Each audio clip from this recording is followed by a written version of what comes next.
Être au CA, ça m'apporte énormément.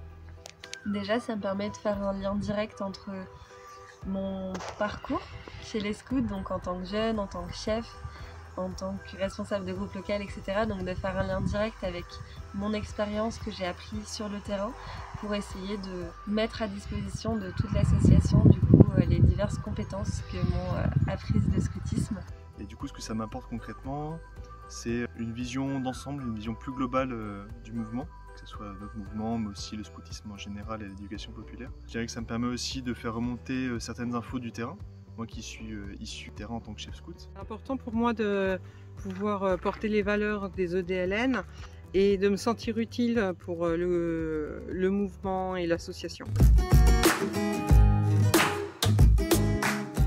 Et du coup, le rôle du CA, c'est de mettre en place les politiques et les stratégies de développement de l'association. Lors du dernier plan triennal, par exemple, il avait été décidé l'organisation d'un jamboree et le fait de faire baisser le prix des camps. Donc le bureau est élu au sein du conseil d'administration. Il est composé à minima d'un ou d'une présidente, d'un ou d'une secrétaire et d'un ou d'une trésorière. Le bureau, c'est l'organe qui prend les décisions pour les affaires courantes et qui gère l'opérationnel de l'association.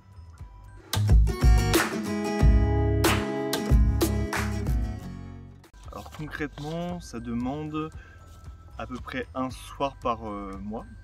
On fait une réunion tous les mois par Skype, ça dure 1 heure, 1 heure et demie. Entre chaque réunion, il y a des membres du CA qui sont missionnés pour réfléchir à un sujet, à une question ou à faire une présentation pour les autres membres. Au CA, on est élu pour 4 ans, ce qui permet de bien comprendre son rôle et puis de pouvoir porter des projets sur le long terme. On se voit 1 fois par mois en visio pour des réunions et prendre des décisions. Et nous vivons aussi ensemble 2 week-ends en présentiel par an, des week-ends de travail. J'apprécie beaucoup dans le bureau le fait qu'il y ait de la diversité au niveau des rôles qui ont été tenus dans l'association.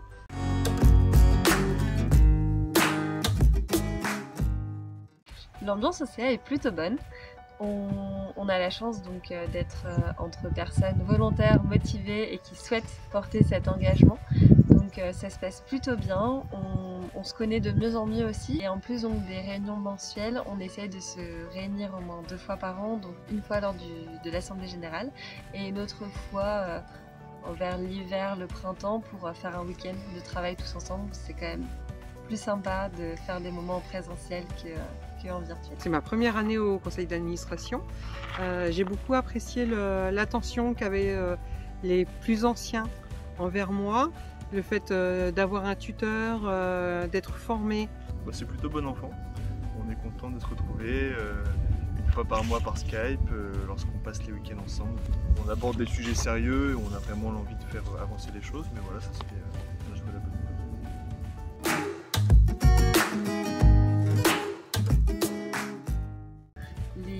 Thématiques abordées lors de l'année qui vient de s'écouler, on a discuté de l'international, on a discuté de la structuration de l'association, donc la gouvernance, notre super équipe salariée et les territoires.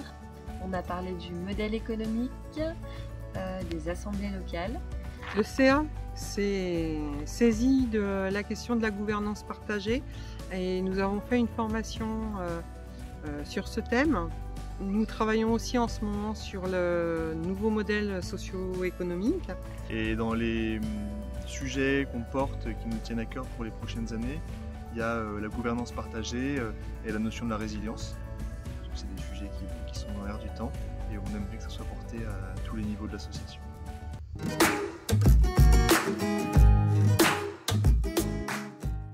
Alors, qui peut candidater? Eh bien, toi qui regarde cette vidéo certainement.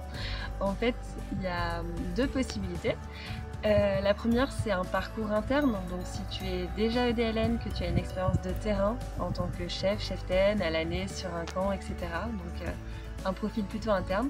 Ou alors un profil externe, avec un regard un peu sur le scoutisme ou l'associatif et avec peut-être des valeurs, des compétences que tu souhaiterais apporter. Tu trouveras toutes les informations pour candidater en dessous de cette vidéo.